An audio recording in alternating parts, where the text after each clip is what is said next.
ऋषिराज जी बेंगलुरु से। श्री हरिवंश महाराज जी, आपके चरणों में कोटि कोटि प्रणाम। महाराज जी, मेरा शरीर भारतीय सेना में कार्यरत है। मेरी पोस्टिंग लद्दाख थी। वहां पर दैनिक स्नान लेना संभव नहीं हो पाता। महाराज जी, काफी दिनों तक बिना स्नान लिए ही रहना पड़ता। ऐसे में क्या मैं माला कर सकता हूँ महाराज जी? देखो, जब आप सैनिक हैं तो अंदर से नाम जप करो, माला की प्रधानता मत रखो। अपवित्रः पवित्रो वा सर्वावस्थांगतो विवाह यह स्मरेत पुंडरीकाक्षम सवायाभ्यंतर शुचि। जो कमल नयन भगवान श्री हरि का स्मरण करता रहता है वो भीतर और बाहर दोनों से पवित्र हो जाता है। हाँ, मंत्र आदि के लिए जो अनुष्ठान पद्धतियां हैं, अब आपको किसी समय कहीं भी आदेश हो सकता है। आप सरकारी सैनिक हैं, आप माला की प्रधानता मत रखिए। आप नाम की जब कभी आपको समय मिले, जय दिन में समय मिले या छुट्टी हो गई है 8-10 घंटे की, तो स्नान करने का अवसर मिले, फिर आप माला कर लीजिए। नहीं, हर समय नाम जप कीजिए। नाम के लिए कोई अपवित्र पवित्र का विधान नहीं। जैसे मिले, जो मिले, भगवान का नाम लेकर के पा लीजिए। आप राज सैनिक हैं, आपको कहां कैसी अव्यवस्था में जाना पड़े इसके लिए कोई आप स्वतंत्र नहीं है। और बहुत बड़ी सेवा है राज सैनिकों के द्वारा सुरक्षित हमारा जो देश है, इसी में तो हम भजन कर रहे हैं। अगर अभी हमारे जो जीवन अर्पित किए हुए जवान हैं वो हट जाएं तो हम अंदर चैन से सो नहीं सकते।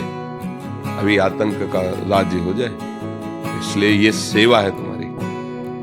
उसे भगवत भाव से देखिए। मां मनुष्मर युद्ध च, नाम जप करते स्मरण करते हुए वहां माला की प्रधानता नहीं। सशक्त कायर नहीं बनो, शूरवीर योद्धा बनो। भारत भूमि में प्राण अर्पित करने के लिए हर समय उत्साह रखो। नाम जप करते हुए जो सेवा मिले, जहां तैनात किए जाओ, सिंहवत तैनात रहो। यही भजन है, ये हमारे राष्ट्र भक्ति है। और राष्ट्र सुरक्षित है तो हमारे राष्ट्र में एक से एक तपस्वी, एक से एक भजनानंदी, उन सब का फल उनको प्राप्त होता है, क्योंकि वो सुरक्षा में लगे हुए हैं। नाम जप करते हुए जैसी परिस्थिति, संतुष्टायेन केनवा, जैसी भी परिस्थिति उसमें संतुष्ट रहकर प्रधान देश सेवा का भाव रखो और नाम जप करते हो। जब समय मिले फिर नाव दो, पूजा विस्तार करो, कोई बात नहीं। लेकिन जिस समय तैनात हो उस समय यही पूजा है कि जिस विषय में तुम्हें सावधान किया गया उसमें असावधानी ना होने पावे। नाम जप करते हुए कायरता ना आने पावे, डर ना आने पावे, उत्साह आपके हृदय में रहना चाहिए। समझ पा रहे आप?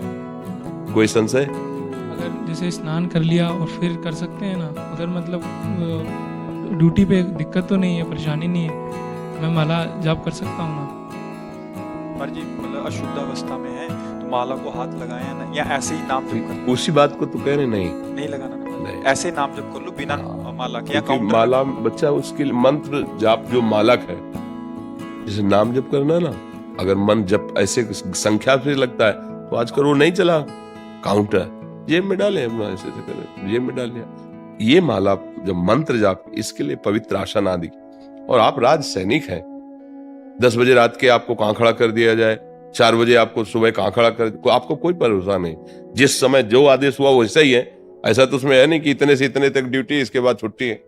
कभी भी कहीं भी कहीं भी भेजा जा सकता है, कभी भी। मुझे तो जैसा लगता है उसमें तो कोई कंपनी वाला काम तो है नहीं कि भाई रोज सुबह 8 बजे चले जाओ, 5 बजे चले आओ। वहां तो कब कहां कैसे तैनात किया। इनकी जहाँ पोस्टिंग है, हम जो समझ पा रहे हैं, वहाँ बर्फीला इलाका है महाराज जी। हाँ। पूरा बर्फ रहता है। तो पानी की ऐसी अवस्था रहती है हाँ। उस समय कह रहे हैं कि अशुद्ध अवस्था में नाम जप करो, नाम। इसीलिए हमने एक साथ में बोला है, जो मिल जाए नाम लेकर पाओ।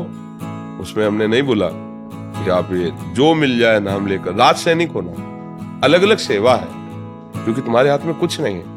तुम्हें जो आदेश किया जाएगा, जहां खड़ा किया जाएगा, जिस कार्य के लिए, वही आपको करना होगा। इसलिए जैसा हम कहें वैसा मानोगे ना, आनंदित रहोगे और भजन भी बनेगा। मंत्र मूलम गुरु वाक्यम, मोक्ष मूलम गुरु कृपा। बात समझो। अगर हमारे पास समय है तो हम प्रमाद नहीं करेंगे, सुविधा है तो हम प्रमाद नहीं करेंगे। नहा धो के पवित्र होकर फिर भजन करेंगे। अगर समय नहीं तो हम अपने जीवन को ऐसे नहीं, व्यर्थ नहीं जाने दें। राधा राधा राधा राधा राधा। देखो, अर्जुन जी भगवान से कह रहे कि मैं सन्यास लेकर के भिक्षा मांग के पालूंगा, लेकिन इन पूज्य जनों का गला नहीं काटूंगा जो सामने खड़े हैं। और भगवान क्या कह रहे? नहीं, मार, मां मनुस्मरे, मार इनको, मेरा स्मरण करते। तो कैसे मारो? देखो भगवान ने कहा निमित्त तू बन जा, मैंने मार दिया, और दिखाया विराट रूप धर के, साहब जैसे लौंग इलायची नहीं दाढ़ों में फंसी होते, ऐसे देखा भीष्म आदि द्रोणाचार्य, भगवान काल रूप से चबा रहे हैं सबको। अर्जुन तू केवल निमित्त बन जा, मार तो मैं रहा हूं। बस हमें मतलब समझना है, हमारी जो ड्यूटी है वो हमारी पूजा है। पूजा का मतलब एक कोई खास प्रोग्राम ही नहीं है, अलग अलग पूजा है। एक पत्नी अपने पति को भगवान मानकर उसकी पूजा करती है, वो एक यति की तरह सामर्थ्यशाली हो जाती है, एक महान योगी की तरह सामर्थ्यशाली हो जाती है। एक पुत्र अपने माता पिता को भगवान मान करके उनकी आराधना कर रहा है, तो भगवान विट्ठल पुंडरीक जी के यहाँ है स्वयं इसी बात से दर्शन देने के लिए। हमें जो ड्यूटी मिली, जो सेवा मिली, उसे भगवान को समर्पित कर दें, भगवत भाव से करें, उसी से भगवत प्राप्ति हो जाएगी। आप संसारिक कार्य कर रहे हो और भगवान को समर्पित कर रहे हो, आए हुए अतिथि को भूखा, किसी कष्ट वाले को कष्ट से पीड़ित नहीं दे, भगवान मिल जाएंगे आपको, भगवान प्रसन्न हो जाए। भगवान किसी खास कार्यक्रम से नहीं मिलते। जो आपको सेवा दी है, जो विधान दिया है, उसी पे आप ठीक से चलो और उसे भगवान को समर्पित कर दो। ये तो सर्वाणि कर्माणि मयि सन्न्यस्य मत्पराः। भगवान क्या कह रहे? सुभानि नहीं शब्द लिखा, ये तो सर्वाणि, सर्वाणि जिसकी जो ड्यूटी है, ये तो सर्वाणि कर्माणि मयि सन्न्यस्य मत्पराः अनन्ये नैव योगेन ध्यायन्त माम उपासते तो तेषाम् अहं समुद्धर्ता मृत्यु संसार सागरात्। हमको ऐसे मनमानी नहीं बोलते, जो तस्मात् शास्त्रम प्रमाणन्ते, या तो छाती की बात बोलेंगे तब तुम्हें बता देंगे, क्योंकि यहां से जो अनुभव हो रहा है वही कहीं ना कहीं लिखा होगा, तुम पढ़ लेना, हम इतने पढ़े लिखे तो है नहीं, और जब प्रमाणित होगी तुम बोल देंगे कि देखो ये लिखा है इस शास्त्र में। ये तो सर्वाणि, सर्वाणि यत् करोषि, यत् करोषि माने होता जो कर रहे हो, यज्जुहोषि, भगवान स्पष्ट वर्णन के, बस समझना है तुम जो कर रहे हो भगवान की आराधना मान के करो, तुम्हारे लिए जो कर्तव्य कर्म है उसे भगवत अर्पित कर दो। नाम जप करते हुए तुम्हें वही गति मिलेगी जो एक साधु को मिलती है। और इस वेश को हम रख लें और भजन ना करें, जो हमारा कर्तव्य हम उसे ना करें, तो जो एक दुर्गति उसकी होगी वही दुर्गति इसकी होगी। भगवान के ऑफिस में इनसे कोई परिवर्तन नहीं होता। उद्देश्य और आंतरिक बात देखते हैं प्रभु, समझ रहे ना? मस्त होके बात समझ लो बस। यहां सबसे खरी बात है, खास बात है, आप समझ गए तो बस होगा। समझ, साधना किस बात के लिए हो रही? समझ ठीक करने के लिए। हमारी बुद्धि ठीक हो जाए बस। सत्य वस्तु कहीं उपजती नहीं है कि साधना से उपजी हो, वो है बस उसी का बोध हो जाता है जो है। साधना से यहां कुछ पैदा थोड़ी होता है, जो है वही अनुभव हो जाता है।